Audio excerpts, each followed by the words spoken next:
Oi, pessoal, boa tarde, tudo bem? Sejam bem-vindos.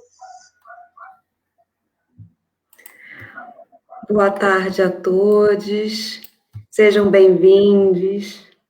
Hoje nós vamos receber uma convidada muito especial para nós aqui do Fórum A Dança Indiana no Brasil. Gostaríamos muito de agradecer a Suzane por aceitar o convite para passar essa tardinha aqui com a gente e dizer que estamos muito felizes em tê-la aqui conosco. E também quero reforçar que, apesar de hoje eu ser a pessoa que vai conduzir essa conversa, todas nós da organização aqui do Fórum estão presentes. Então, Krishna está aí dando um suporte técnico para a gente, como sempre. A Irani Spiciani, Miriam Lamas Baiac também está com a gente aqui acompanhando pelo chat, ajudando a passar as perguntas que vocês quiserem fazer à Suzane. Mas, antes de apresentar a Suzane, eu gostaria apenas de falar brevemente sobre o Fórum, para aqueles que estão chegando hoje, que ainda não conhecem, né? O Fórum começou em agosto de 2020, com o intuito de criar um espaço onde profissionais, estudantes, pesquisadores e interessados na dança indiana pudessem se aproximar, se conhecer e debater sobre questões latentes ao desenvolvimento desse estilo de dança no Brasil. Então, para isso, nós temos promovido encontros regulares com os participantes e esse ano a gente abriu a possibilidade de fazer essas lives como uma forma de ampliar o alcance dessas discussões, né? É um espaço aberto para quem quiser participar, democrático, onde discutimos questões relativas ao ensino e aprendizagem da dança indiana no Brasil, a sua difusão, transdisciplinaridade, interculturalidade, e tudo isso, claro, atravessado pela história da dança indiana antiga e contemporânea, tanto na Índia quanto aqui no Brasil, e as suas respectivas implicações e transformações sociopolíticas, né, que isso traz para o nosso campo de trabalho. Então, baseado nisso, nós temos procurado trazer para as nossas conversas pessoas que abordem e que vivenciem essas questões também, né? Então, por isso que nós temos hoje a Suzane aqui com a gente, porque ela é uma artista que transita entre diversos estilos de dança, de música, e que sempre propôs, ao longo da carreira dela, né, promover esses atravessamentos culturais nos seus trabalhos, inclusive muito antes de nós começarmos a pensar e a nomear esses diálogos interculturais, né? E, além disso, a Suzane é uma pessoa que vem participando assiduamente do fórum desde o início, demonstrando esse desejo de estar sempre em movimento, pensando coletivamente e se propondo a caminhar junto, né? Então, para nós, ter pessoas como ela, como a Sônia, que também esteve na outra live aqui com a gente, é muito feliz, é um momento muito feliz, porque são pessoas que abriram os caminhos, né, para que nós estivéssemos hoje aqui. Então, sem mais delongas, eu vou falar um pouquinho da Suzane, apresentar a Suzane. Suzane Travassos é bailarina, coreógrafa e violinista, tem formação em dança clássica, contemporânea e flamenco, estuda dança indiana Kathak com Sharmila Sharma, em Paris, e com Shikha Kari, em Nova Delhi. Em 1998, ela fundou seu próprio grupo de dança, o grupo Raga, com o qual apresentou espetáculos e lançou um disco de Benares a Jerez. Em 2004, fundou a Casa Azul, uma escola de dança no Rio de Janeiro. Ultimamente, tem se dedicado a novas linguagens cênicas e a videodança. Então, Suzane, super obrigada, seja muito bem-vinda, obrigadíssimo por você estar aqui, a palavra é sua. Muito obrigada, primeiramente, pelo convite, muito honrada pelo convite, e os parabéns às meninas pelo esse valoroso e valioso fórum que está, assim, conglomerando, né? Conglomerando pessoas, interesses, e é uma iniciativa maravilhosa. Então, parabéns pelo fórum, obrigadíssimo por estar aqui, é um prazer. Obrigada a você por estar aqui com a gente. Bom, Suzane, assim, para a gente começar, né, essa conversa, esse bate-papo, como você tem essa entrada em vários campos, né, das artes, assim, em vários estilos de dança, eu queria pedir para você contar um pouco dessa sua história para a gente, assim, queria pedir que você falasse um pouquinho sobre o seu percurso na dança, e é claro, aquela pergunta que todos nós que em algum momento nos envolvemos com a dança indiana ouvimos, né? O que levou você à dança indiana? Em que momento a dança indiana, né, atravessou a sua vida? Como você se aproximou dela? Bem, eu não estudei dança desde criança, não fez parte da minha história, não tive essa oportunidade. O que eu estudei e pratiquei desde criança foi a música, primeiro o piano, depois o violino, e eu comecei a estudar dança depois de adulta, quando já trabalhava e fui procurar e poder pagar pelas aulas, e aí fui estudar balé, um pouco de tempo. O que eu gostei muito foi uma técnica que me fez muito bem, eu gostei demais. E assim fiz o balé durante alguns anos. Depois, por uma mudança do horário de trabalho, uma coisa assim, eu troquei de academia, de lugar de prática. E nessa também tinha o balé, mas tinha uma cadeia, digamos assim, chamada dança espanhola. Na época não se chamava flamenco. Na época nem existia essa coisa do flamenco. Dança espanhola. Então, os poucos professores que sabiam alguma coisa nos ensinavam e a gente aprendia isso. Ou seja, tinha um pouco de tudo, um pouco de sevilhanas, um pouco de castanholas e as coreografias todas com música mecânica. E assim fui caminhando nessa nova prática. E essa nova prática me encantou tanto que eu continuei durante muitos longos anos, mais de 10, 12, até hoje. E o que era dança espanhola foram chegando professores, foram chegando.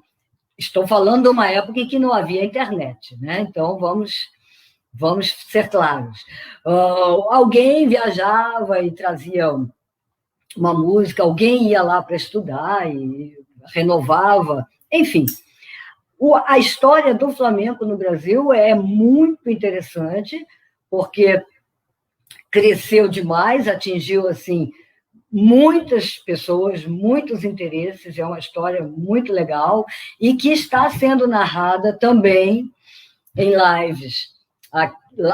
Em São Paulo, pela bailaora Débora Nefussi, e aqui no Rio, pelo Ricardo Samel. Eles estão fazendo um histórico muito legal.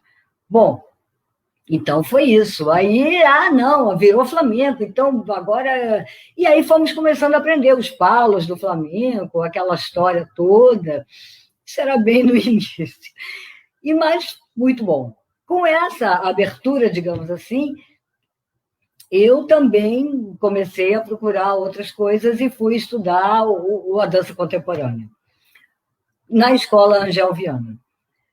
Da minha geração, todo mundo que queria alguma coisa nova passou por Angel Viana, não tem outro. Na minha geração era Angel e pronto. Então, eu fiz lá um curso, longo também, na época não era universidade, mas é um curso muito generoso, em que eles não querem te ensinar nada. Eles sacodem a sua fisicalidade, digamos assim, e para você descobrir outras coisas. Te proporcionam descobertas. Nesse ponto, é um curso generoso, bem interessante. E aí, fui. Até agora, nada de dança indiana. Continuava dançando flamenco e já almejando coreografar, que a criação sempre foi um interesse. E conheci, aqui no Rio de Janeiro, alguns músicos que sabiam alguma coisa de música indiana. E como eu tocava violino, me convidaram, vamos participar, vamos fazer alguma coisa? Sim, claro. O que sabiam? Sabiam de música hindustani, do norte da Índia. Por quê? Por causa da única coisa que se conhecia no Brasil, que era Ravi Shankar. O citarista Ravi Shankar e o tablista Alarraka, né, seu companheiro naqueles montes de gravações. Então, era o que as pessoas iam, quando podiam ir à Índia, procurar uma aula de citar, comprar um citar, e aqui começamos a trabalhar um pequeno conjunto com músicos. E eu, assim começando a pesquisa, falei, nossa, entre as origens do flamenco, não é a Índia. Né? Aquela história bem documentada das migrações dos ciganos que foram percorrendo a Europa por séculos e tudo, e em cada lugar deixando, não é, e absorvendo também influências, e é aquela história incrível, até a chegada em Andaluzia, que é a origem do flamenco, onde, entre outras influências, porque nada nasce assim, não é? Entre influências mouriscas, judias, negras e ciganos, enfim, milhões, acabou se moldando o que veio a se chamar flamenco. Então, a origem é na Índia, tá bom. Mas, nada. Até o dia que eu resolvi fazer uma viagem à Índia. Turística, puramente turística, realmente para conhecer e olhar aquilo que a gente ouvia tanto falar e tocava imitando Ravi Shankar com Yehud Menuhin, que é um violinista ocidental que gravou com Ravi Shankar, então tirava a música do CD, escrevia a partitura, tentava tocar. Cheguei na Índia, uma viagem turística, fui conhecer Nova Delhi, fazer a viagem normal do turista pelo Rajastão, e depois fui para o sul, para a cidade de Chennai, conhecer também lá o sul. Bem, era dezembro, e eu caí em cheio no festival de December, o December Season, ou Margazi Festival, como eles chamam. É um festival de música e dança que existe há muitos anos e que transforma a cidade numa coisa assim deslumbrante, de muitas apresentações, músicas e danças. Para ter uma ideia, começa às 7 da manhã, nos templos, e acaba às 9 da noite. Você tem concertos pagos e gratuitos, concertos na rua, nos templos, nos shabas, que são as associações culturais. E ali eu vi, primeiro de tudo, o violino, o meu instrumento, ali bombando, né? Porque é um instrumento que chegou à Índia no século XIX, mas que se adaptou perfeitamente. Por não ser um instrumento temperado, ele se adaptou perfeitamente à forma, né, do melisma, da maneira de cantar, e aí de tocar. Eu falei, meu Deus, violino, olha só que coisa! E aquelas ragas, e aqueles shabas, e o dia inteiro em concertos e tal. Falei, bom, fiquei passada, absolutamente passada, quis aprender lá, pouquíssimas aulas que eu consegui, comprei livros e vim-me embora. E então, os violinistas lá, também, agora é um concerto de música carnática, que é a música do sul da Índia, tem obrigatoriamente violino, o canto e o meridanga, enfim. E eles, né, tocam de outra forma. O violino fica vertical, pessoa sentada no chão, o violino apoiado no pé, e não mais segurando, né, no pescoço. E, inclusive, os violinistas, por não atingirem uma nota, e sim buscarem a nota, né, aquela coisa, eles usam um óleo nos dedos. Então, já foi assim um deslumbre, e voltei, continuei a pesquisa, aquilo tudo, e falei, nossa, quero estudar mais, quero estudar essa dança, a dança que teria dado origem ao flamenco, né? E continuei nessa história, até que, também no início dos anos 90, mais ou menos, eu fui morar por um tempo na França, eu consegui, e aí, lá em Paris, achei a minha primeira mestra, que ela vive lá até hoje, Charmila Sharma, e assim foi. Me aceitou, ela trabalhava num centro cultural muito conhecido, que se chama Saint-Raymond d'Apar, e aí fiquei estudando com ela, e foi assim uma revelação. Bem, até aqui, vamos. Estudei o tempo que eu pude, fiquei bastante tempo, voltei E juntando todas essas paixões e essas ideias, foi que resolvi criar esse grupo. Que nome? Nome Raga. Claro, Raga é porque essas melodias, né? Essas coisas maravilhosas, dificílimas para o ouvido ocidental, e a forma de tocar e tudo isso, e já fui em busca, músicos, as bailarinas que dançavam comigo. Isso, desse tempo eu não tenho muito material, porque difícil gravar, também não prestava muito cuidado em gravação, e quando tem, dá de cara com uma fita VHS, que não vai resolver nada, que nem roda, que aí esquece. Então, esse primeiro montagem, digamos assim, com música e dança. Nunca foi minha intenção fazer alguma coisa só com dança. Música ao vivo, músicos e bailarinas, no caso duas, e eu chamei de Benares a Jerez. Benares na Índia, até Jerez de la Frontera, no sul da Espanha. E esse show que a gente começou em 98, foi a estreia, foi muito legal, porque demos uma sorte de sair assim, uma matéria de 2 páginas no jornal o Globo.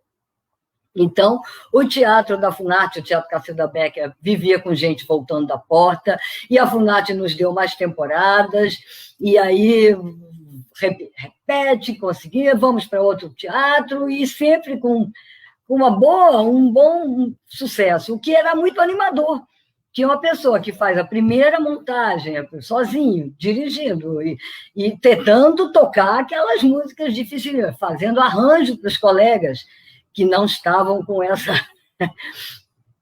ideia. Mas foi uma coisa assim muito empolgante, fizemos uma carreira muito linda durante 2 anos, viajamos, fizemos vários Sescs, e daí veio a ideia de gravar o CD, que é esse de Benares a Jerez que apareceu. Então foi esse a primeira abordagem, com o que eu sabia de cataque e de flamenco. E, sim, aí temos o sitar, flauta e o pacauad. Isso em umas várias apresentações, quando não ia todo mundo, ia os músicos das músicas indianas. Foi uma beleza, realmente, e muito animador, como eu já disse. Gente, opa, se empolga, nossa, eu sou capaz, que legal. Aí também consegui ir à Índia para tentar lá achar um ensino, e acabei, depois de alguns percalços, claro, achando a minha mestra Tika Karen, com quem eu estou até hoje. Ela é muito incrível. Tem uma grande diferença entre você estudar dança indiana em Paris e estudar na Índia, claro. Então, logo de saída, esse choque, né? Aí, em algumas apresentações também. O que acontece? Você vai na academia lá em Paris, você faz a matrícula, paga no balcão e a sala é ali. Aula em grupo custa tanto, aula particular custa outro tanto, você resolve lá e estuda. Você chega na Índia, você é aceito. Depois eu descobri, elas duas foram alunas do mesmo guru, Birju Maharaj, então elas têm a mesma formação, por um acaso. Então, eu fui diversas vezes para a Índia e diversas vezes também voltar a Paris, e o que uma ensinava, a outra pegava dali, já seguia adiante, era bem legal, com os devidos percalços, porque na Índia não adianta pagar no balcão, a professora não tem a escola própria, então, mesmo que você combine tudo, atravessa de rickshaw, na época não tinha metrô, a meia cidade até chegar lá. Hoje não tem aula, não, hoje não posso, hoje não estou com vontade. Vocês estão rindo, porque sabem muito bem. Eu conheço bem essas histórias, Sânia, eu me identifiquei. Pois é, então a gente passa A gente passa por tudo isso, mas tudo isso é uma formação também. Eu acho muito legal. Mas na hora fica de muito mau humor, revoltado, mas é legal. E é legal também estar lá, não é? Padecer, né? O deli-belly, a dor de barriga, as horas de engarrafamento de rickshaw, tudo isso. E você está se entranhando, né? É estar se entranhando também numa outra cultura, outra maneira de pensar, ao invés de ir lá, pagar no balcão, fazer a aula e ir embora. É também legal. E assim foi durante esses tempos todos, até em 98, fazíamos esse show animador. Aí prosseguimos, gravação de CD, e aí o CD, ele em si não tinha só músicas indianas. Isso já foi outra história, porque eu, com aquela coisa da música carnática, eu comprei CDs, tentei fazer arranjo das músicas para que pudéssemos tocar com os instrumentos que tínhamos. Um estudo assim enorme. E não só músicas indianas, que, aliás, foi uma trabalheira. Você imagina naquela época, quando o e-mail estava começando, você escrevia cartas para discutir com as gravadoras lá da Índia, se cediam os direitos para se tocar essas músicas aqui. Aí depois a gravadora respondia, não, já vendemos os direitos para a Deutsche Grammophon. Aí você, a Deutsche Grammophon, sei, aí. Então foi bastante trabalhoso e não tinha só as músicas indianas, nós fizemos como se fosse mesmo uma viagem, a viagem da Índia até a Andalucia. Por quê? Porque essas músicas ragas, tanto na música carnática quanto na música hindustânica, são parte de um sistema que se chama modal. E é um sistema que é diferente da música atual do Ocidente, que é tonal. Né? Então, esse sistema engloba os modos gregos, engloba as músicas da antiga Turquia, que depois viraram árabes. Então, a gente tentamos, né, fazer toda essa viagem e apresentar um trabalho. Aí, a empolgação continuou durante esses 2 anos que durou esse show. Em 2001, eu me animei e falei, não, agora eu vou fazer outro. E aí, criei todas as ragas da Índia, que jogando com o nome Grupo Raga, como se todas as ragas fosse possível abordar, mas somente um jogo de palavras. E esse teve a colaboração luxuosa da Bia Ocunha, que eu conheci em São Paulo, e quando estava naquela pesquisa e tudo, porque as bailarinas de flamenco já não estavam interessadas em nada disso. Então, a parte do flamenco ficou fora, e a Bia, com toda a boa vontade, veio, colaborou, e aí fizemos também música e dança. Um show música e dança totalmente voltado para a Índia. Inclusive com o elemento do que eu adoro, que é o konakol, a percussão vocal, que a gente usa, né, para aprender os ritmos, os percussionistas e nós, bailarinos, aprendemos, e que é uma arte em si, que é uma coisa assim fabulosa. Atualmente, há muitos músicos no Brasil, percussionistas, que estão ensinando konakol e usam de forma muito legal para ensinar divisão rítmica, mesmo que não seja ritmos aqueles cabeludos da Índia, que é uma coisa assim, né, que, por favor, mas que são assim deslumbrantes, que a gente fica... É isso. A foto que você mostrou da orquestra já vem de tempos mais tarde, quando também com outros músicos, alguns mesmos, outros. Eu falei, não, olha a ambição da criatura, uma orquestra.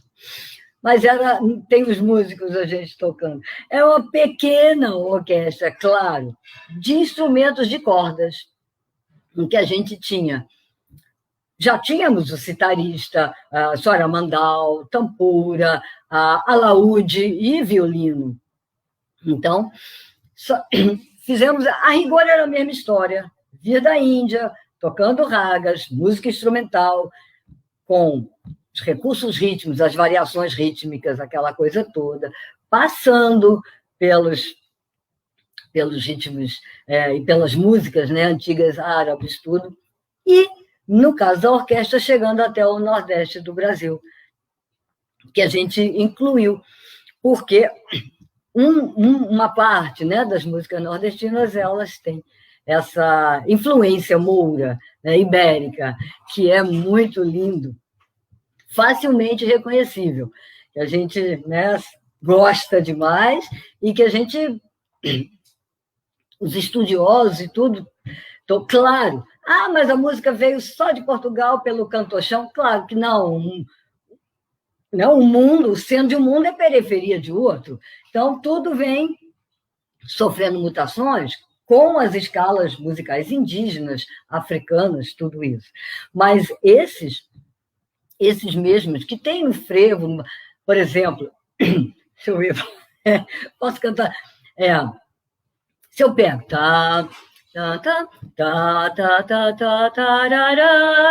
a escala comum, maior, se eu vou, essa sétima baixada, isso aqui é um modo grego, mixolídio, e ele está na música nordestina, sobretudo no baião, tem muitas, as cantorias. Se a gente pensar, eu vou mostrar para você como se dança o baião, é mixolídio. E está aí toda a asa branca, que a gente...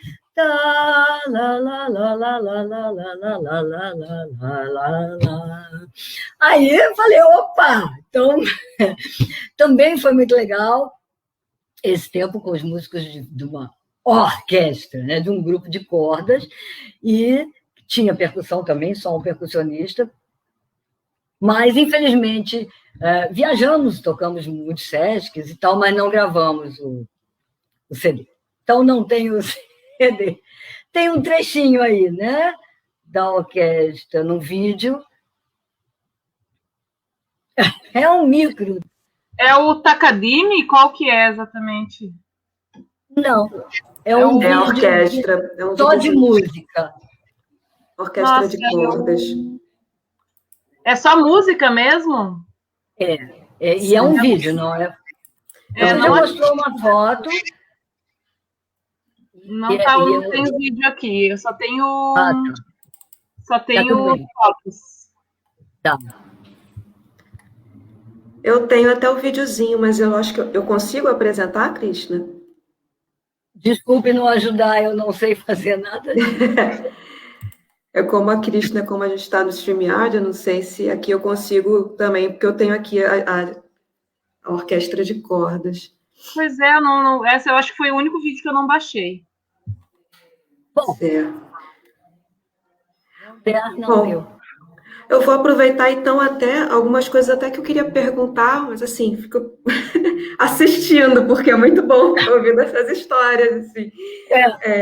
Uma delícia. E, inclusive, é super bom, assim, eu não sou uma pessoa que tenha conhecimento de música, então é muito legal você trazer essa forma mais aproximada a gente, né, quando você traz para as músicas que são caras, né, para aqui, para o Brasil, Asa Branca, coisa lindíssima, a gente começa a se aproximar com mais facilidade, assim, que lindo. Essa cantoria, a cantoria de viola nordestina,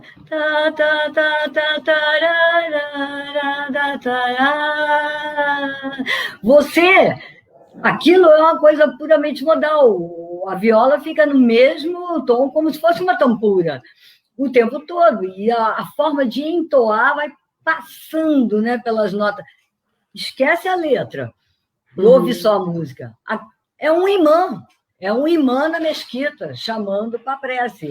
Assim, quem já foi nesses países muçulmanos, às 5 da manhã está sendo acordado, é o imã. Quer dizer, né? A parte moura, a parte moura de Portugal veio parar aqui muito, muito diretamente. Bom, você já mostrou a foto. Então, legal. É isso. Aí, continuando, pergunte.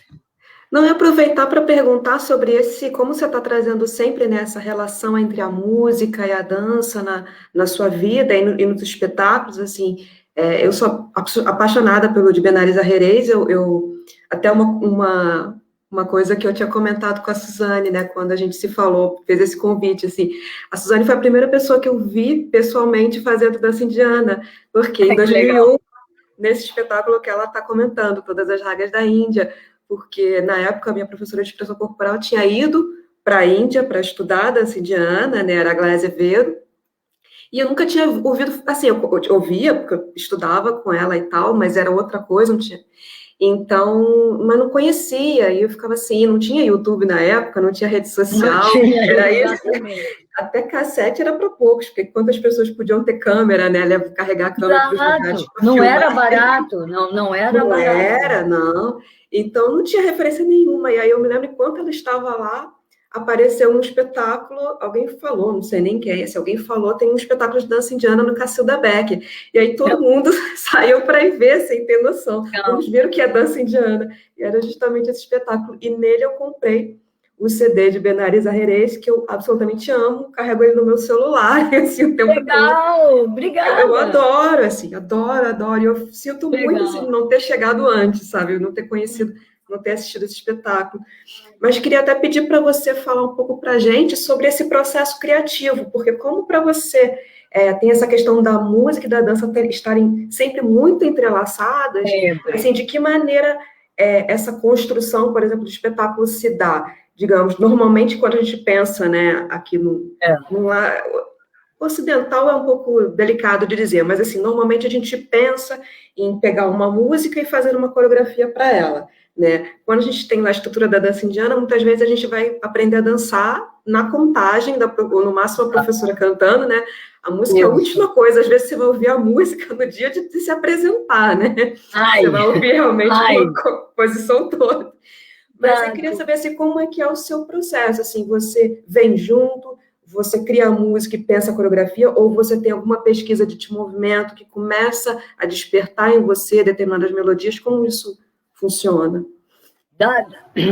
Algumas músicas que realmente eram da música carnática, essas eu queria apresentá-las como música mesmo, porque é muito complexa, é muito linda, né? E queria valorizar esses elementos rítmicos, as divisões, tudo isso. Então, algumas eram música, não, essa aqui é para tocar.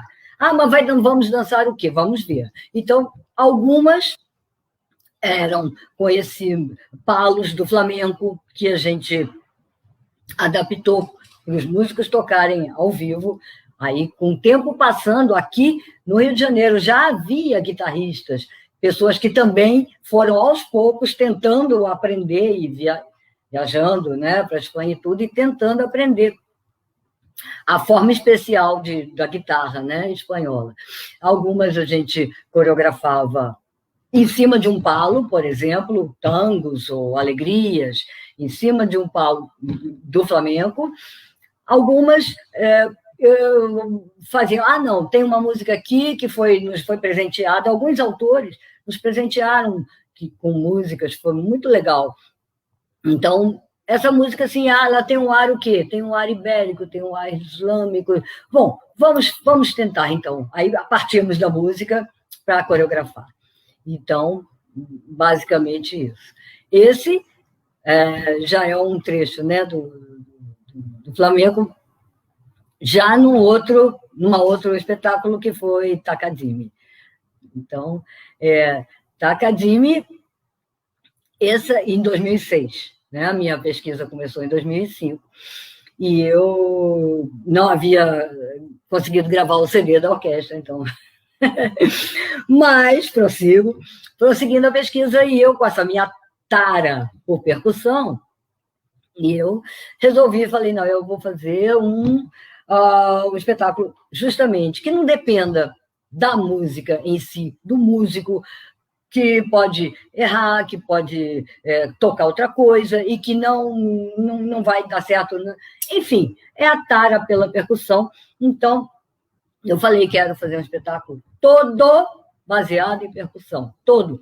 Ah, mas vai ficar uma coisa, quem é que vai aguentar? Bate-pum o tempo todo, você vai, calma. Então, nessas discussões, eu resolvi pontuar com alguma música mecânica as cenas. São 9 cenas. Esse é o único que eu tenho algum material, algumas fotos e tudo. E, como eu estava com essa tara da percussão, estou até hoje, eu mandei construir um balafon, que é a réplica. Aqui são os chequerês. O cenário era todo de tambores. Então, eu comprei, aluguei, me virei tambor e coloquei o cenário de tambores e que as bailarinas eram 5. As bailarinas atingiam, tocavam, pulando, dançando. E queria botar esse chequerês. Chequerês é um instrumento, né? Faz contas numa cabaça que sacode. É um instrumento muito brasileiro. Cubano também. Mas, no primeiro ensaio, você pega um chequerê, que é uma cabaça recoberta por contas, pronto, já caiu no chão, já quebrou, então vamos lá. Aí mandei fazer os chequerês de plástico, esse é o latão de 5 litros de água, e aí um artesão fez para mim a cobertura de miçangas. Então ele sacudia, caía no chão à vontade, e aí, enfim, era uma das 9 suítes, pequena, né? Uma suíte de 9 movimentos, e depois mandei construir do jeito que pude a melhor réplica possível de um balafon. Um balafon é um instrumento africano, tem aí uma foto, eu acho, que é um instrumento africano, eu tentei reproduzir, claro, é uma espécie de marimba, mas que também trabalhava junto, tendo alguma coisa melódica, mas que também era rítmica. Então, assim, balafon. Tocávamos a 4 mãos, essa minha colega é pianista, então não teve problema nenhum em flamenca, e nesse show tinha, enfim, misturei tudo, o sapateado flamenco com o tap dancing americano, com os guizos, com o cataque, ritmo, com os ritmos brasileiros, aí entrava o balafon, o chequerê e o percussionista. Olha, o legal disso é que você encontra maluco para te seguir na história. É legal, incrível. Porque eu falei, caramba, mas é uma coisa que eu realmente quis fazer por uma tara de percussão, usando assim culturas totalmente diversas. Não me preocupei, não me afligi com história de quem vem da Índia, de quem chegou aqui. Não me preocupei com nada, só me preocupei com a sonoridade. Com a sonoridade mesmo. E aí, aqui estamos com os sapatos flamencos, tocando carrom enquanto outras dançavam, e por aí ia. Esse espetáculo também foi muito bem recebido, e também fizemos lá nossas carreiras em teatros e tal. Tem algum vídeo desse? Tem um trechinho de flamenco, um trechinho do chequerês.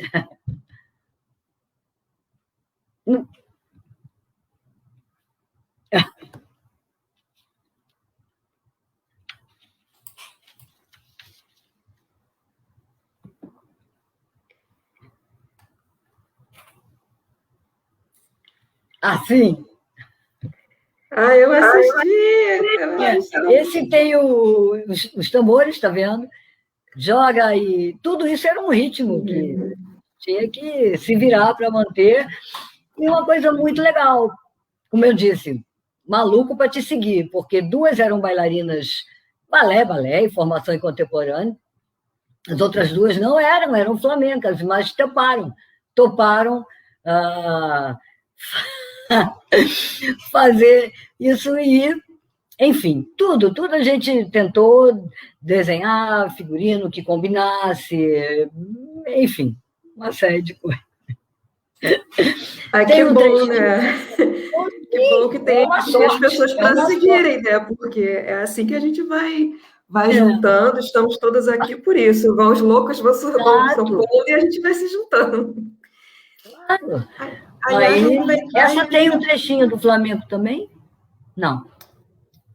Flamengo, não.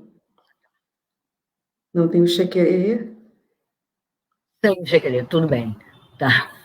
Essa é uma cena também, você até comentou na roupa, que lembrava, né? Lembra o maracatu? Que Sim. Umas roupas de plástico lá que a gente costurou plástico. Foi ali ontem. Ela realmente lembra mesmo. Bom, eu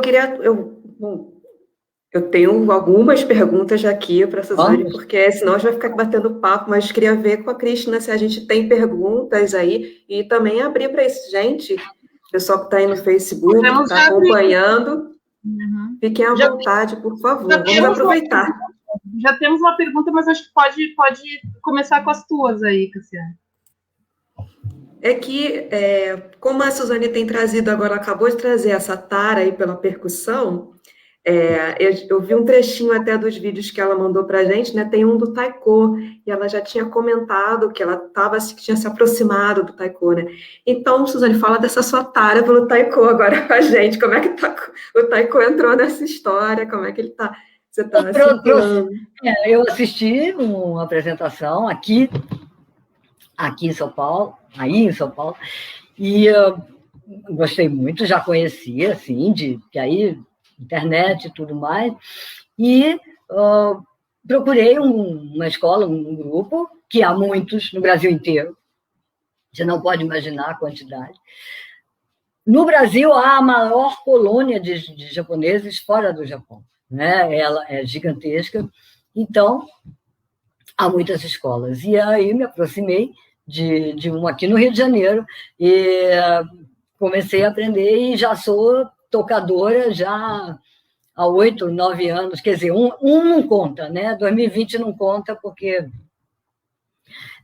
Então, temos um grupo que se apresenta, que pratica, o que também não é fácil, porque temos que ter um lugar que suporte o som absurdo que é produzido, são tambores gigantescos e tudo mais. É bem legal também, e aí também gosto de colocar isso com outras artes. Claro, né? Tudo que eu vivi está em mim, vai sempre sair. Eu já compus uma peça para sapateado flamenco e tambores, mas devido à pandemia ainda não pude nem mostrar o que eu fiz, mas vamos ver. E aí faz parte da tara de percussão. E aí, Cristina, diga pra gente. Vou passar a pergunta aqui no chat. Acho que a Elaine fez uma pergunta bem legal. Eu gostaria de saber se o cataque tem alguma ligação com o flamenco em relação à história. Sim, da Elaine Rocha Carneiro. Tanto que dizem que o cataque e o flamenco são primos, né? Por isso que eles se dão muito bem. Porém, a ligação histórica é justamente essa, bem documentada, da migração dos ciganos do norte da Índia, trazendo o que era uma dança que se chama cataque agora, né? Mas que uma dança que era do norte da Índia e Paquistão e Pérsia, porque toda aquela região está interligada. Os modos gregos, as ragas e as danças dos palácios dos marajás, né? as bailarinas da Pérsia, as cortesãs, então eram tudo interligado, e realmente algum tipo de dança e música, por isso esse cante tão peculiar, o cante flamenco, que não é uma coisa comum na música europeia, e nem os ritmos, os palos, né, em 12, não é uma coisa comum, a música é mais praticamente 2 e 3, né, a divisão rítmica. Então, isso teria tido essa origem de uma dança que agora se chama Kathak, uma dança do norte da Índia, né? Então, tem vários aspectos muito bem documentados, que as pessoas pesquisam e tudo, inclusive que o Kathak tem muito mais relação com esse âmbito do norte, da antiga Pérsia, da Turquia, do que com as outras danças, né, ao sul da Índia, devido a, justamente, fatores históricos. E em cada país desse, onde há descendentes de ciganos até hoje, não só em Andalucia, a gente vê que são as músicas populares que mantiveram essas escalas e que sobreviveram à tonalização da música erudita, que foi tonalizada, tons maiores e menores, cujo centro foi a Alemanha, a Itália, a França e pronto. Então, onde estão essas outras? Na Romênia, na Bulgária, na Turquia, na Hungria, países, né, que há as comunidades que estão ainda lutando, sofrendo horrores, né, discriminação, epistemicídio, tudo, mas que estão aí lutando muito. É uma beleza. Além do capricho, digamos assim, e da grande performance rítmica que domina o Kathak, outro aspecto que está no coração da dança Kathak, que são as piruetas, os giros, né? Então, estão muito relacionados com o giro sufi, que é o sufismo, cuja origem está na Pérsia, né? Que tem aqueles derviches, os derviches tourneurs, né? que rodam. É uma fé, digamos assim, muçulmana, sim, mas tem um aspecto místico totalmente diferenciado, e que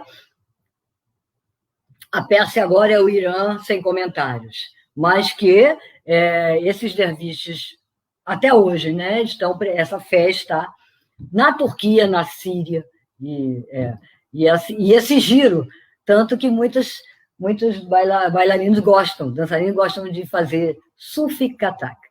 É um tipo de meditação, uma dança, digamos assim, mais lírica, que não tenha o domínio e o peso da percussão dos pés. É uma coisa mesmo que visa ser mais mística, mas no sentido de um transe místico, como os derviches, né, que rodam no transe.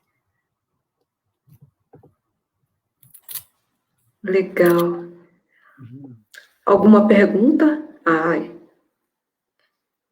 Bom, eu vou ler só para todo mundo poder acompanhar junto. Você falou no início que coreografou, e semana passada falamos em aula o quanto é difícil coreografar por precisar compreender a música indiana. A minha questão é, já que você é uma das poucas que consegue acompanhar intimamente estas duas áreas da arte indiana, você já pensou ou pensa em coreografar Kathak com uma temática brasileira? Claro, é comigo mesmo. Já pensei e já coreografei, e estou sempre pensando, coreografando. Não sou uma pessoa ortodoxa, não tenho problema nenhum. Acho que o Kathak hoje em dia está sofrendo esse ataque de muitas camadas, digamos assim, né? Camadas desses reality shows ou coisas de dança na própria Índia, em que a pessoa se apresenta lá para tentar um prêmio. Mas isso não é Kathak, é semiclássico, já desvirtuando. A minha professora em Paris, um dia eu comecei uma discussão que eu tive que parar, porque estávamos falando sobre Akram Khan, que é um coreógrafo, né, contemporâneo espetacular, que já fez colaborações com Israel Galvan, do Flamengo e etc. e tal, com balé clássico. Tudo. Bom, a formação dele é Kathak, e é uma formação sólida, muito sólida. Eu conversando lá com ela, e ela, não, Akram Khan é contemporâneo. Eu falei, não, mas ele tem uma base do Kathak que ele usa, uma base sólida, e todo o gestual, inclusive as intenções. Não, ponto. tive que parar o assunto porque acho que as pessoas fora da Índia ficam um pouco querendo mais realismo do que o rei, eu acho. Então, já a minha prof, minha mestra na Índia, a última vez que eu fui, avisei, estou indo, quero aula, tudo, ela falou, pois então traga os sapatos, traga um figurino, traga uma música, que eu quero fazer uma montagem. E sem problema nenhum. Só não tive como filmar, claro, não tinha quem filmasse. E aí as meninas me mandaram só uma fotinha, que deve, se é que acha, por aí, lá na apresentação, que foi de Kathak Flamenco. Pois é. Então, na Delhi, no Indian Council. Foi muito legal, e foi iniciativa dela. Traga música, quer dizer, uma pessoa que está mais aberta, digamos assim, às colaborações, enquanto que outros mantêm, né, uma postura que eles chamam de preservar a tradição, o classicismo, sendo que essa tradição nós sabemos que nasceu ontem, né? E esse classicismo e essa chatice toda, enfim. Mas sim, respondendo, já coreografei e continuo coreografando. É verdade, assim, essa história que você está trazendo, assim, muitas pessoas já reportaram até, se eu não me engano, acho que a Irani falou, não sei se foi na outra live ou se foi no fórum, também sim, uma situação que ela passou semelhante, assim, na Índia eles costumam ser muito mais disponíveis e muito mais abertos a receberem, né, não digo a mistura, porque não é exatamente isso, né, mas eles têm uma disponibilidade para o novo muito maior do que fora, né, e às vezes a gente que nem indiano é muito mais purista do que eles, que estão muito mais disponíveis. Ou então, são questões muito complexas. Então, resident India, os indianos que não moram lá. Que não moram fazendo questão de manter uma postura aqui, né? Sim. Até porque desconhecem, né? Nesse festival, que foi onde eu vi o violino lá, aquela história toda em Chennai, atualmente está sendo muito criticado, justamente os não residentes, gente muito rica, que mora nos Estados Unidos, que mora no Canadá, estudam com mestres e tal, chegam lá, compram o lugar e para tocar na frente, botando um professor, um mestre, um violinista atrás, quer dizer, o poder do dinheiro. Então, os Shabas estão sendo muito criticados por isso, os organizadores desse festival, mas isso é uma coisa que o dinheiro sempre vai vencer. E aí ficam esses não residentes que chegam lá para ficarem 10 dias, né, num lugar onde você vê que há estrangeiros que vão lá, passam um mês inteiro estudando, querendo conhecer mesmo os fundamentos da música carnática. O cara chega lá, passa uma semana, já tratou para ficar com o melhor lugar, para sentar na frente. Um absurdo que eu li do último, antes da pandemia, trocaram o lugar. O violinista sempre fica ao lado esquerdo, digamos assim, do cantor, percussionista. Trocaram os lugares para o rapaz, que é um menino jovem, aparecer ali na frente. Complicado. Mas eu acho, né, que essa parte discutível, lógico, é o poder do dinheiro. Mas isso também porque os que não moram na Índia querem aparecer. Quero mostrar que eu preservo, que eu gosto, que eu sei muito. E não é sempre assim. Não é mesmo. Digamos assim, né? Fazer um número lá para dizer e tal, tirar umas fotos e volta para o seu conforto em Nova York. Estamos falando mal, mas é assim. Não, a gente a gente precisa discutir, porque muitas dessas questões que você está falando, né, são questões que a gente discute dentro do fórum, né, e que são importantes, porque isso tem as questões do atravessamento cultural, tem as questões dos atravessamentos históricos, Enfim, é importante a gente falar disso. Agora, até queria aproveitar e puxar aqui para uma outra coisa que você tinha comentado com a gente, na verdade, fora até daqui da live, que você acabou de entrar aí para um festival, né? Você teve um trabalho aprovado, não sei se foi o Fluxos, mas de videodança. Então, você falou, inclusive, aqui até comentei, né, quando eu te apresentei, que você está entrando nesse espaço do videodança, dessas pesquisas por outras formas cênicas, né? Eu queria que você falasse um pouco sobre isso, assim, quais são as mudanças. Sim, eu acho que essas novas formas cênicas eu já queria fazer quando botava um cenário de tambor, ou quando corria para cá, fazia uma outra história, né? Ficar recitando um conacol ali, sem mais, enquanto que um passa por trás. Acho que isso já estava, mas isso se deu em 2008, quando eu tive um encontro com a minha parceira até hoje, Angélica Faria, que é uma artista multimídia, pianista de formação e compositora premiada no âmbito da música contemporânea, que é o que ela trabalha. Ela mora entre o Brasil e os Estados Unidos.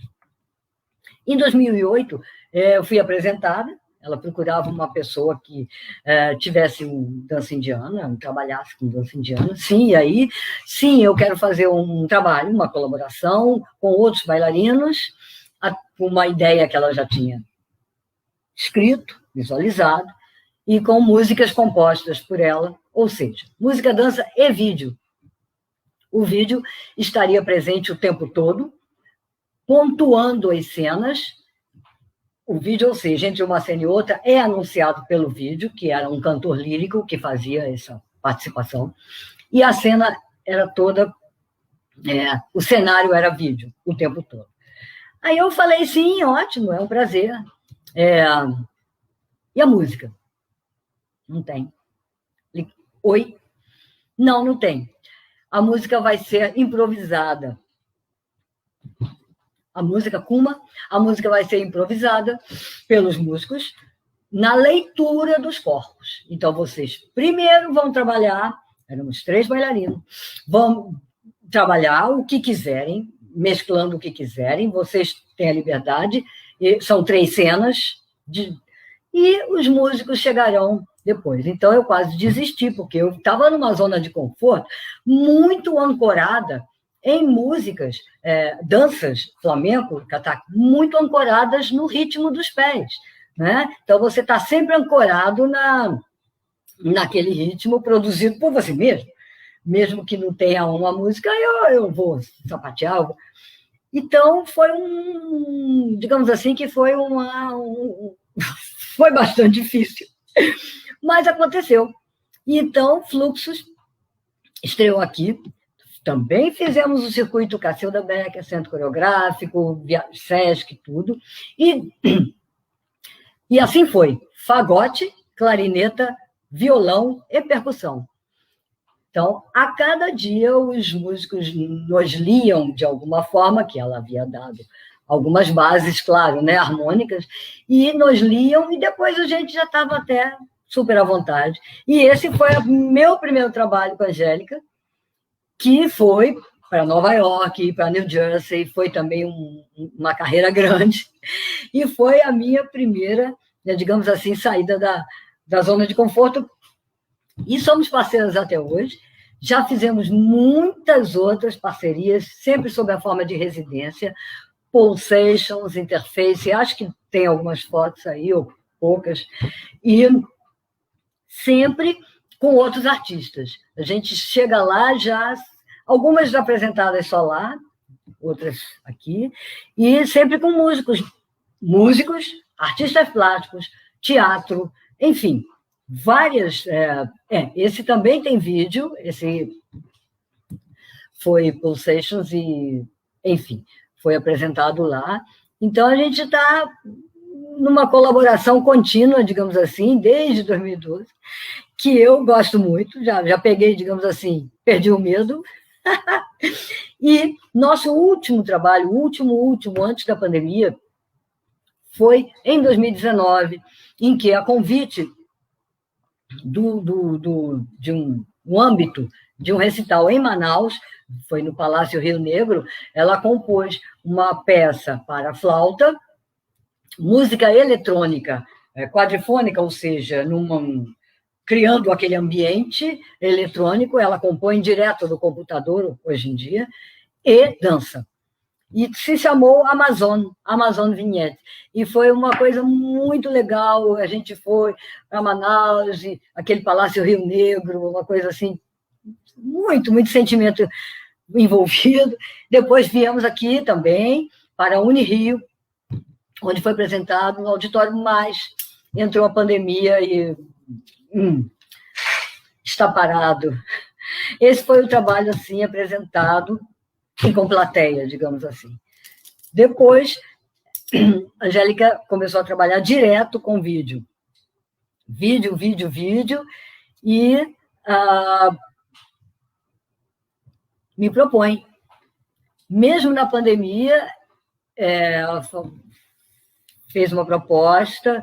Suzane, esse não foi gravado na pandemia, foi gravado antes. Então, falou, não, eu quero fazer uma dança assim, assado, eu quero construir um clima, porque ela trabalha muito com sonho e com intuição. E eu sou o contrário. Eu trabalho querendo saber o que eu vou fazer, e a que hora, e ali me dá o que eu vou. Aí a gente... Mas é incrível, porque a parceria sempre deu certo. Então, ela quis construir um clima lírico, um clima de dança bem feminina, em que já houvesse, através da música que ela criou, o chamado, digamos assim, do tambor, do chamado do tambor ritual, que é o tambor poderoso, o som vigoroso do tambor japonês. E aí combinamos, ela me dirigiu, eu falei, bom, eu vou usar a dança Katak. O que me interessa muito também no Katak, esse aspecto, e que está sempre abrindo e fechando, está indo e voltando. O Katak dá e traz de volta. Então, esse movimento está sempre, digamos assim, oferece e recolhe. Isso me interessa muito. Então, usando o Katak, movimentos de Katak, não foi rítmico, não foi frase, fizemos esse vídeo, que está no Vimeo, quem quiser ver, está no Vimeo, e que está presente, digamos assim, numa dança bem lírica, já existe o chamamento forte do tambor, que eu adoro, né? É a tara. Então, ficou um vídeo muito legal. E foi selecionado para a mostra Corpos em Perspectiva do Centro Coreográfico, aqui no Rio de Janeiro. Foi selecionado pela Bienal de Dança do Ceará e também pelo Congresso Forma do Piauí. Isso tudo agora, né? Quer dizer, é uma coisa boa que a gente já fica sempre animando. Então, esse é um trecho. Quem quiser ver todo, esse vídeo tem no Vimeo. E, mais recentemente, acho que o som não aparece. A gente só não ouve.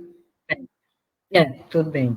E, mais recentemente, em plena pandemia, esse sim foi em plena pandemia, porque não tínhamos como trazer ninguém para filmar, não se pode, está todo mundo preso em casa, e a Angélica falou, eu quero criar uma ideia para o Add a Movie, que é um festival em Nova York, chama-se Add a Movie.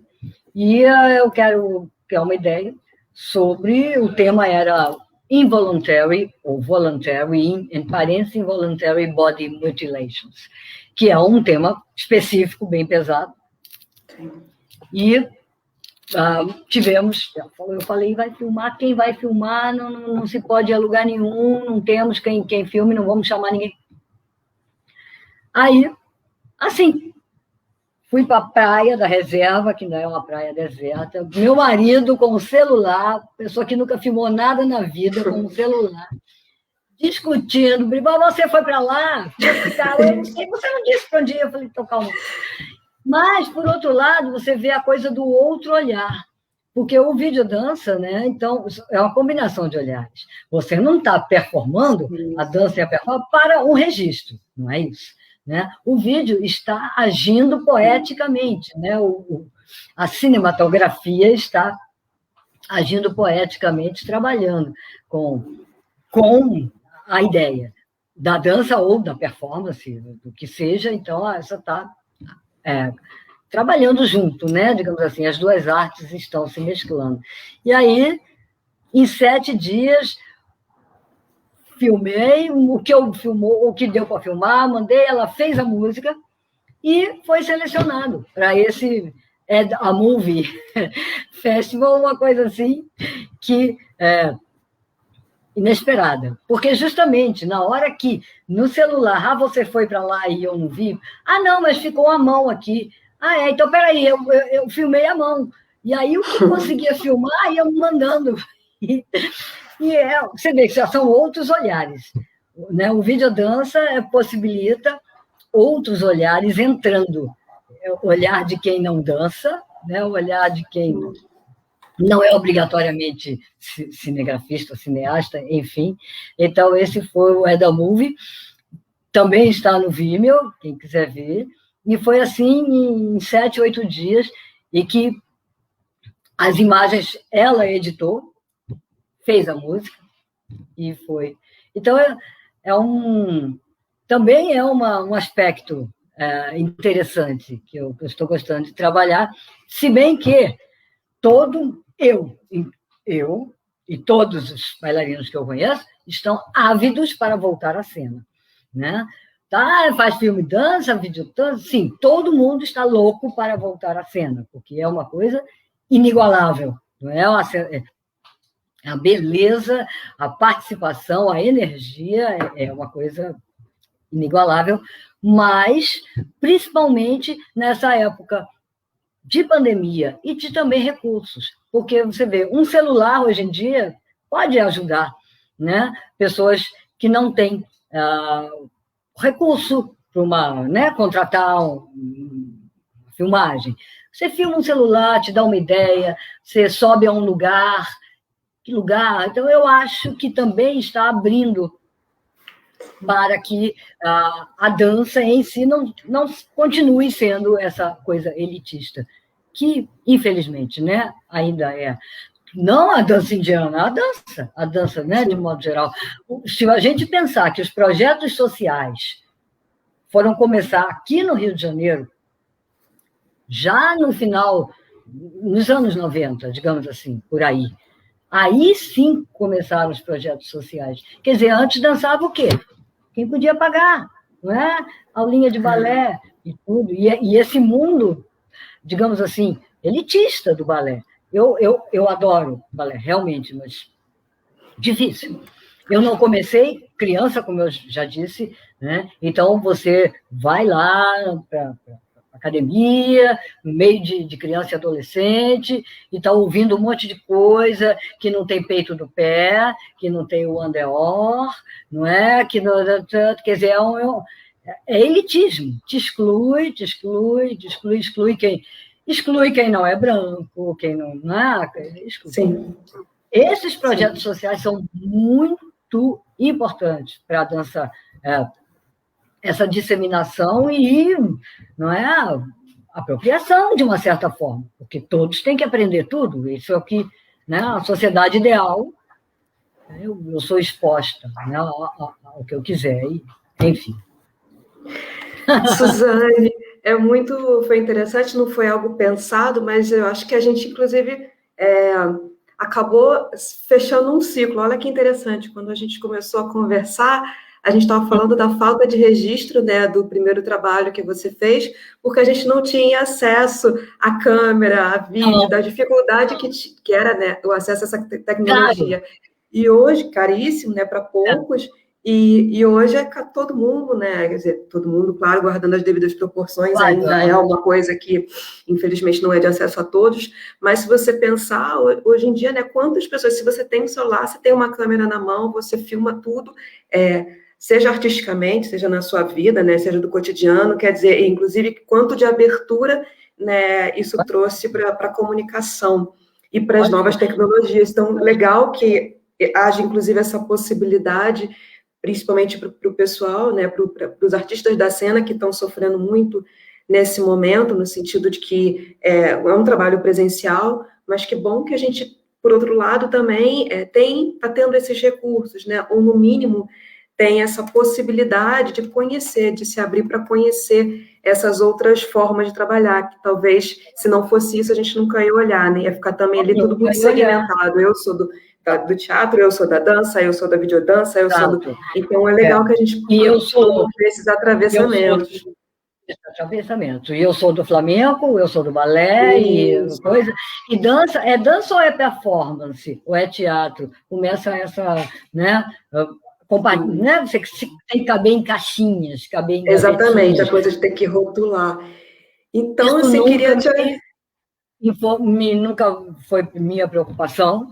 Para mim, tem que ser belo, tem que provocar exatamente o que a raga, né, deve provocar, o que a música e a dança devem provocar na pessoa, né, a infundir a sensação, o bem-estar, né, as ragas para amanhã, as ragas para fazer chover, ou seja, que tenham essa influência e que a gente se sinta, né, transbordante. Isso é o que basta. Essas caixinhas é muito complicado. Muito complicado. Exatamente. Bom, passamos um pouquinho aqui do nosso horário, mas ao mesmo tempo, assim, acho que a gente ficaria aqui noite adentro, né, batendo esse papo, porque não falta assunto. E queria te agradecer muito, né, todas nós aqui do fórum, assim, nós da organização, mas também acho que todas as pessoas que estão envolvidas, os participantes, do qual você faz parte, né? Você está lá com a gente no grupo, então você conhece o pessoal nas janelinhas, mas conhecemos. Então, isso também talvez seja um fator que a gente possa agradecer, né, dentro dessas circunstâncias atípicas e um tanto sofridas que todos nós estamos passando aí, mundo afora, mas possibilitou, por exemplo, esse encontro, né?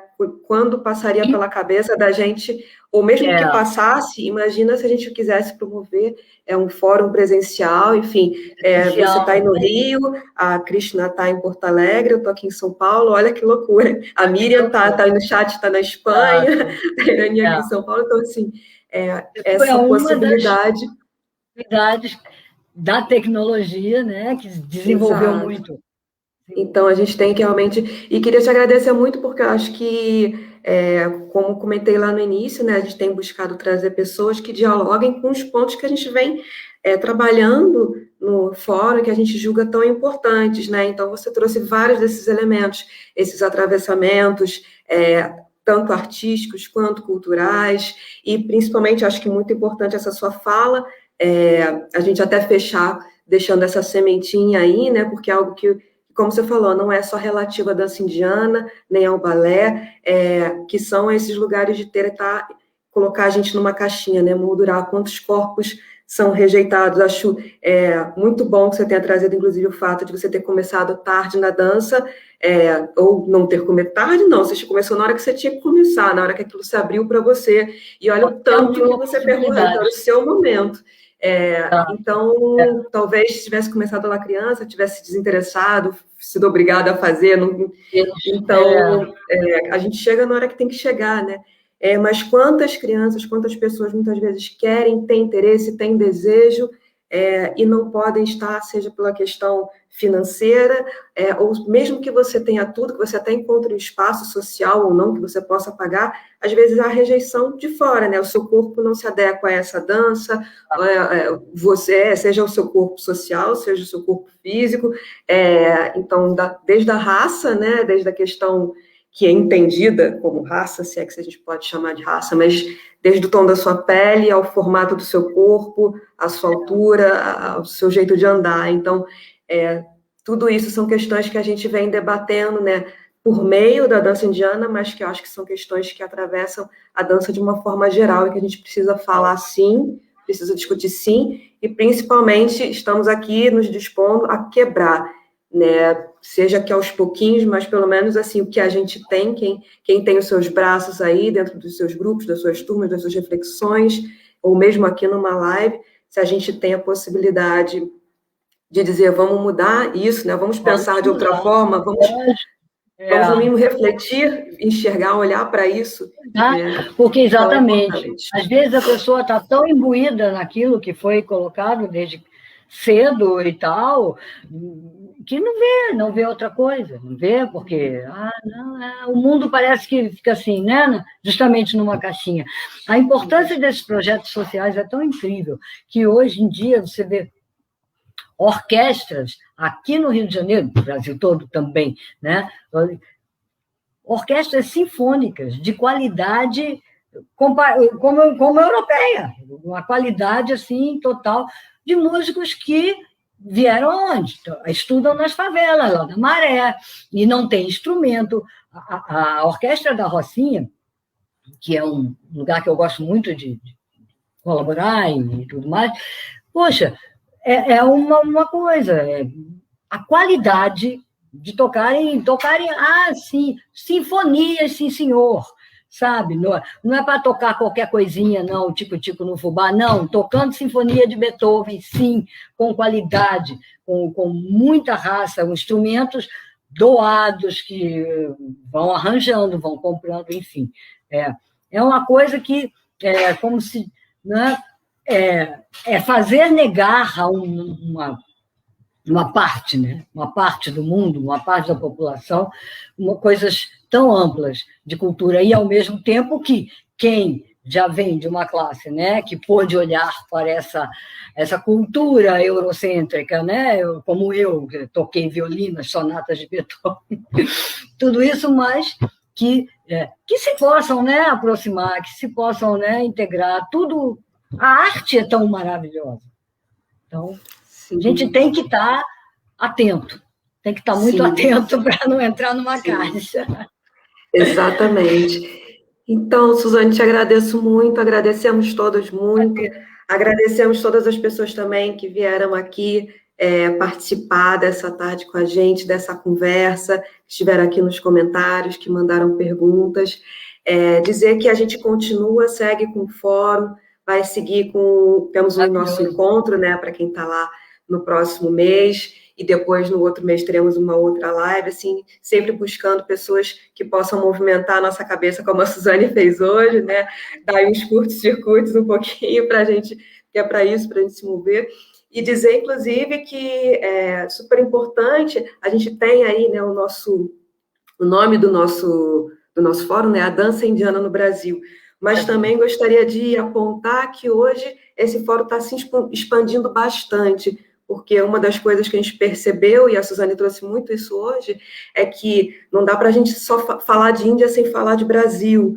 né? Se discutir questões da Índia sem discutir questões que estão no Brasil também, muitas que se encontram com a gente, muitas que atritam com as nossas questões, mas que é importante a gente começar a fazer essa ponte mais direta, né? Sem ter que necessariamente passar aí por esses outros eixos mais comuns que todos nós passamos, né? De alguma maneira, pelo menos as pessoas que estão aqui, em algum nível passaram essa via mais eurocêntrica, enfim. Mas que, de qualquer maneira, a gente pode começar a costurar essas pontes. E dizer, inclusive, que o Fórum hoje está tendo uma grande alegria de receber pessoas de outros países, tanto brasileiros moradores, em outros que estão morando fora do país, quanto pessoas de outros países que estão se aproximando também para discutir. Ou seja, isso vai mostrando para a gente que essas questões elas estão latentes, né? Alguns países aqui da América Latina, e a gente também está super aberto para receber essas pessoas, porque elas também têm muita coisa para contar para a gente, para dizer, para trocar. Então, eu acho que daqui a pouco esse fórum da Cindy Branda vai ter que ampliar, o nome vai ficar cada vez mais comprido, porque não vai caber tanta gente assim, ainda bem. Muito bom. Então, Muito obrigada mesmo a todos. Eu que agradeço, parabéns. Obrigada, Sueli, pela inspiração. Nossa, incrível, incrível. Acho que todo mundo quando a gente crescer, não é mesmo? Eu sou igual a você. Muito obrigada, emocionante mesmo. Muito obrigada pelo convite, meninas. Parabéns. Obrigada, gente. Boa noite a todos. Bom fim de semana. Bom fim de semana. Obrigada. Tchau, tchau. Tchau.